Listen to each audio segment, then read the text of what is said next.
नमस्कार मित्रों, आपका एक बार फिर से स्वागत है।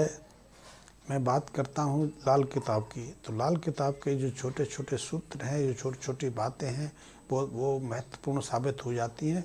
महत्वपूर्ण साबित ही नहीं होती, उनका परिणाम भी, उनका प्रत्यक्ष प्रमाण भी देखने को आता है। लाल किताब बहुत सहजता से लिखी गई है, क्योंकि ये 1950 के बाद ये प्रकाश में आई। तो मेरे तो कई मित्र उस रूपचंद जोशी से भी मुलाकात कर किए थे, जिन्होंने लाल किताब को अस्तित्व लाने में सबसे महत्वपूर्ण भूमिका निभाई। और कई ऐसे लोगों से मिला जिनके पास आज भी मूल किताबों के प्रतिलिपियाँ उपलब्ध हैं। हाथ से लिखी लाल किताब की प्रतियाँ उनके पास उपलब्ध हैं। मैंने स्वयं देखा है कि लाल किताब के सूत्र हैं बहुत चमत्कारी हैं, बहुत प्रभावशाली हैं।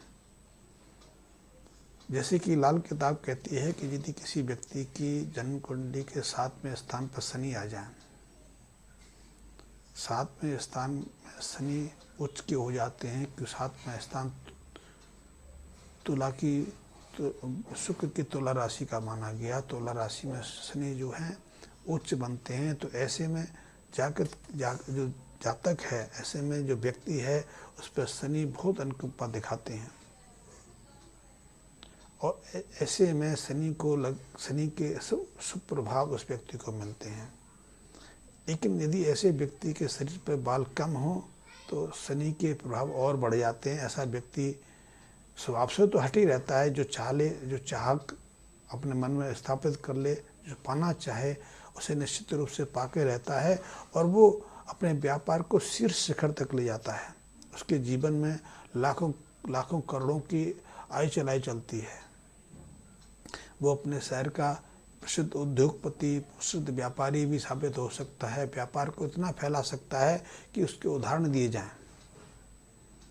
लेकिन देखने में आया है कि ऐसा पुरुष जिसकी 7वीं राशि में 7वें भाव में शनि बैठे हों, और ऐसा अपनी भावना को दबा ना पाए और विपरीत लिंगी के आकर्षण में फंस जाए। जैसे कि यदि पुरुष है तो पराई स्त्री के प्रेम प्रसंग में पड़ जाए, या स्त्री है तो पराये पुरुष के चक्कर में पड़ जाए, तो उसके कारण पूरा परिवार ही त्रस्त हो जाता है, पूरा परिवार ही परेशान हो जाता है। मेरे पास एक जन्म कुंडली इंदौर से आई है। वो महोदय कहते हैं कि उनकी स्त्री पिछले 1.5 सालों से एक पराये पुरुष के संपर्क में है। पुरुष उससे 15 साल छोटा है, और आज उनकी स्त्री उस पुरुष के साथ में रहने के लिए पूरे परिवार को परेशान किए हुए है। वो तलाक लेने की नौबत पे आ गई है। तलाक के साथ वो परिवार से उससे 50 लाख का हर्जाना लेना चाहती है, ताकि वो अपने प्रेमी के साथ में सहजता से ज़िंदगी जी सके। पत्नी पढ़ी लिखी है, बैंक में नौकरी करती थी, परिवार बहुत खुशहाल था। अचानक जब से उसने किसी पुरुष के साथ में इंटरनेट पर मित्रता स्थापित की, तब से उनके जीवन में बदलाव आ गया। और बदलाव यहाँ तक आ गया कि आज परिवार टूटने के कगार पर है, और वो किसी भी कीमत पर उस व्यक्ति से तलाक लेना चाहती हैं। उसने अपनी स्त्री का पूरा जन्म विवेचना मुझे भेजी है, जन्म तारीख, समय, स्थान भेजा है, और उसके आधार पर लाल किताब के हिसाब से उसके 7वें स्थान पर शनि है। शनि ने ही इस परिवार को शिखर तक पहुंचाने में, जीवन की समस्त सुविधाएं उपलब्ध कराने में मदद की, क्योंकि भरा पूरा परिवार है। उनके पास अपना मकान है, दुकान है, कार्यस्थल है, कार बंगला है, बच्चे विदेशों में पढ़ रहे हैं। ये स्वयं भी कई वर्ष विदेशों में रह के आए हैं। लेकिन अब अचानक शनि की कुदृष्टि के कारण इनका परिवार टूटने के कगार पर है।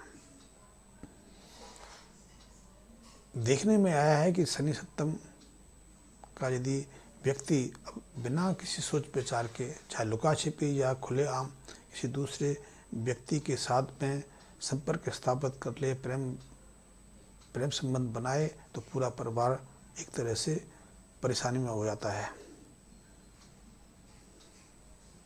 क्योंकि 7वें स्थान का शनि ऐसे व्यक्ति को अंधा बना देता है।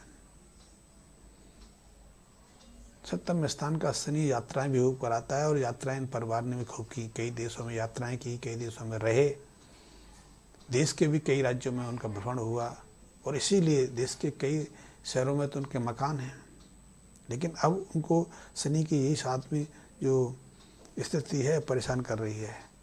सप्तम स्थान का शनि धनवान भी खूब बनाता है, आयु भी अच्छी देता है, स्वास्थ्य भी अच्छा देता है, और सोचने बचाने की अद्भुत क्षमता भी प्रदान करता है। लेकिन अनायास थोड़ी सी गलती पूरे परिवार को भयंकर परेशानी में डाल देती है, और उनके पति वो पुरुष बहुत परेशान हैं, क्योंकि उनके बच्चे बड़े हैं। एक बच्चा विदेश में किसी की डिग्री की स्टडी कर रहा है, बेटी भी सयानी है, बेटी भी 22 साल की है। ऐसे में उनको परेशानी के लिए, उनको कष्ट से बाहर आने के, क्योंकि मैं स्वयं लाल किताब से प्रभावित हूँ, मैं लाल किताब के उपाय बताता हूँ, मैं वैदिक ज्योतिष में की विवेचना नहीं करता। वैसे मैं आपको बताऊँ, मेरी जो क्वालिफिकेशन है, मेरी जो एजुकेशनल बैकग्राउंड है, वो मेडिकल से है। मैंने मेडिकल में ग्रेजुएशन किया है।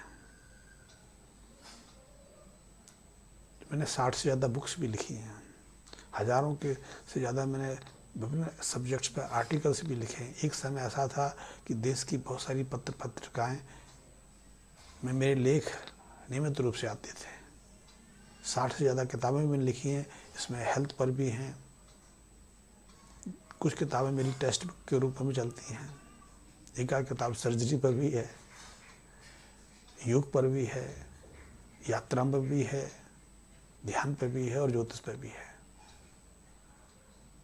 तो मैं लाल किताब पर बहुत भरोसा करता हूँ। तो मैंने लाल किताब संबंधी कुछ उपायों ने बताए थे, और उन उपायों से उनकी स्थिति में थोड़ा बदलाव आया है कि प्रयोग चल रहे हैं, क्योंकि ज़्यादा पुराना केस नहीं है, 1 महीने पुराना केस है। लेकिन निश्चित रूप से उनके जीवन में जो उथल पुथल थी वो शांत हुई है। पहले तो बात करने को तैयार नहीं थी, पूरे परिवार से लड़ाई झगड़ा कलेश रहता था, बात बात में कई तरह की धमकियाँ मिलती थी, पुलिस की धमकियाँ मिलती थी, कोर्ट कचहरी की धमकियाँ मिलती थी। लेकिन अभी वो थोड़ा शांत हुई है, उसने थोड़ा सहजता सोचना शुरू किया है। लेकिन एक चीज़ देखने में आई कि यदि सप्तम स्थान पर शनि है, तो ऐसे व्यक्ति की जो शादी है, विवाह है, 22 साल से पहले की उम्र में नहीं करनी चाहिए। यदि 22 साल से पहले की उम्र में विवाह कर दिया तो निश्चित रूप से उसके जीवन में ऐसे उथल पुथल, ऐसे बदलाव आते रहेंगे। इसलिए लाल किताब कहती है ऐसे जातकों की जो वैवाहिक उम्र है 22 साल से अधिक उम्र में होनी चाहिए। दूसरा, ऐसे लोगों को मिट्टी का एक बर्तन लेके, मिट्टी का एक कुल्हड़ लेके, उसमें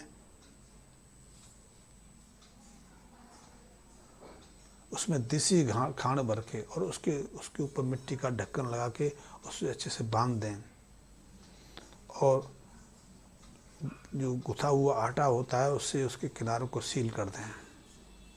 और ऐसे में उस मिट्टी के बर्तन को देसी खांड के साथ में या तो शमशान भूमि में या फिर किसी सुनसान स्थान पर, ऐसे स्थान पर जहाँ किसी का आना जाना ना हो, किसी का पैर ना पड़े, कोई कचरा ना फेंके, तो ऐसे स्थान पर 1.5 से 2 फीट गहरा गड्ढा खोद के दबा देना चाहिए। इससे शनि की जो अशुभता पैदा हो जाती है, शनि के जो अशुभ प्रभाव मिलने लगते हैं, उनसे मुक्ति मिलने लग जाती है। तीसरा भी उपाय इनको करना चाहिए। ऐसे उपाय के लिए इन ऐसी स्त्रियों को अपने सिर में, खास करके बालों में सोना धारण करना चाहिए। सोना बृहस्पति का भी है, सोना सूर्य को प्रबल बनाता है और सोना शुक्र को प्रबलता देता है। तो जो मन में जो बिना सोचे समझे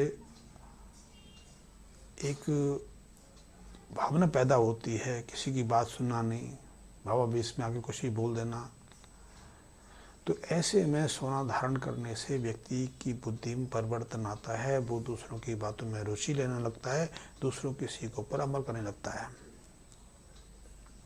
दूसरा, एक उपाय और भी करना चाहिए कि ऐसे व्यक्तियों को कम से कम जो अपने आसपास के जो रिश्तेदार होते हैं या अड़ोसी पड़ोसी होते हैं, उनकी बातों में नहीं आना चाहिए। क्योंकि यदि आप किसी दूसरे से परामर्श लेंगे तो दूसरा परामर्श देने की बजाय आपको उलझन में डालेगा, आपकी समस्या को बढ़ाने में मददगार करे। तो ऐसे में बचने के लिए सबसे सही संभव उपाय है कि अड़ोसी पड़ोसी या आसपास के जो यार मित्र हैं, रिश्तेदार हैं, उनसे कम से कम संपर्क बांधें, उनकी मदद में मददगार तो अवश्य बने। यदि उन्हें किसी चीज़ की आवश्यकता है तो निश्चित रूप से उस आवश्यकता तो पूरी करें। उनके जो मांगलिक कार्य हैं, कार्यक्रम हैं, उनको उसमें भी निश्चित रूप से सम्मिलित हों। लेकिन बिना मतलब के किसी के पास समय काटना, समय व्यतीत करना, गप्पाबाजी करना, वो हमारे पारिवारिक संबंधों में कटुता पैदा करता है, क्योंकि इससे शनि में उद्दंडता का अभाव आता है, आदमी सोचता विचारता नहीं है। और इसके लिए सबसे सर्वोत्तम उपाय है जो टूटते हुए परिवार को बचा सकता है। यदि पति पत्नी के मध्य इतनी गहरी खाई पैदा हो गई है कि अब शायद लगे कि वो एक नहीं हो सकते, तो निश्चित रूप से इस उपाय को निरंतर 27 दिन करें, तो 27 दिन के बाद उनके व्यवहार में मधुरता आने लगती है और टूटते हुए रिश्ते रुक जाते हैं। तो इस उपाय के लिए सबसे पहले लोहे का एक बर्तन लें और लोहे के बर्तन में हर रोज़ सरसों का तेल भरें। सरसों के तेल भरने के साथ में उसमें 11 काली मिर्च डालें और उसमें नीम की जो पत्तियां होती हैं, 11 पत्तियां आप लाके उस पात्र में भर के उसका मुंह बंद करके और इस पात्र को, इस लोहे के बर्तन को तेल, काली मिर्च और नीम की पत्तियों सहित या तो किसी मंदिर में दान कर आएँ। लेकिन आजकल ऐसा मंदिर मिलना बहुत मुश्किल है, क्योंकि मंदिर में जाओगे कि शनि मंदिर तो सर्वत्र मिल जाएंगे आपको। शनि मंदिरों की तो एक तरह से बाढ़ सी आई हुई है, हर जगह जगह खुलते जा रहे हैं, खुलते ही नहीं जा रहे। इन शनि मंदिरों में जो शनि मंदिर आने वाले श्रद्धालु, उनकी संख्या भी निरंतर बढ़ती जा रही है। आपने सुना होगा मथुरा के पास कोसी कला में शनि का एक प्राचीन मंदिर है। वहाँ हर शनिवार को कम से कम 5 लाख लोग दिल्ली से और आसपास से इकट्ठे होते हैं, पूरा मेला लगता है। तो शनि तो मंदिर तो सर्वत्र हैं, लेकिन अब आप ऐसे मंदिरों में कैसे इस लोहे के पात्र को रखने जाओगे, चढ़ाने जाओगे, तो शनि तो वो तो चढ़ने नहीं देंगे, कलेश हो जाएगा, आपके साथ भी झगड़ा हो जाएगा। तो ऐसे में आपको ऐसे लोहे के पात्र को लगातार 27 दिन भर के चढ़ाना है। तो इसके लिए आप किसी नीम के कोई किसी सुनसान स्थान पर नीम का पेड़ हो तो उसके नीचे रख सकते हैं, या कोई ऐसा ज़रूरतमंद गरीब मिल जाए उसको दे सकते हैं। वैसे उसको भी ना दें तो अच्छा है। इससे बेटर है कि आप कहीं सुनसान स्थान पर कोई नीम का पेड़ हो तो उसके नीचे रख दें। क्या हो उसकी फिक्र मत करें। तो लगातार 27 दिन या 27 शनिवार आपको उसको प्रयोग करना है। इस प्रयोग करने से जो शनि संबंधी आपसे या आपके परिवार से कोई भूल हुई है, शनि की प्रतिकूल स्थिति को सामना करने पर विवश हुए हैं, तो शनि की शांति होगी और निश्चित रूप से आप भरोसा करिए कि आपका टूटता हुआ परिवार रुक जाएगा। यही प्रयोग मैंने मित्र को बताए हैं और उनका कहना है कि पिछले 1.5 महीने से ये प्रयोग कर रहे हैं। और उस प्रयोग करने से जो बातचीत नहीं होती थी, जो संपर्क सत्ता नहीं था, जब कभी बात होती थी तो लड़ाई झगड़ा, टेंशन क्रिएट हो जाती थी परिवार में, उसके बाद शांति का माहौल बना रहता था। और उनकी स्त्री जो कई महीने से घर कभी कभी आती थी, वो अब समय भी देने लगी है, आने भी लगी है, उसके व्यवहार में बर्ताव पाने लगा। तो इस प्रयोगों से निश्चित रूप से टूटते हुए परिवारों को बचाया जा सकता है। हाँ, आपको मेरे वीडियो अच्छे लगते हैं, वीडियो में कोई रुचि है, आप मेरे से जुड़े रहना चाहते हैं, तो मैं पहले भी आपसे कई बार अनुरोध कर चुका हूँ कि आप मेरे चैनल को सब्सक्राइब कर लें और मेरे बेल आइकन को प्रेस कर लें, ताकि मेरा हर वीडियो आप तक पहुँच सके। मैं यदि आपको किसी समस्या संबंधी परामर्श लेना है, मुझसे बात करनी है, मुझसे कोई जानकारी लेनी है, तो इस संबंध में आप मुझे मैसेज भेज सकते हैं, मुझसे बात कर सकते हैं। और परामर्श के लिए आपका स्वागत है। धन्यवाद।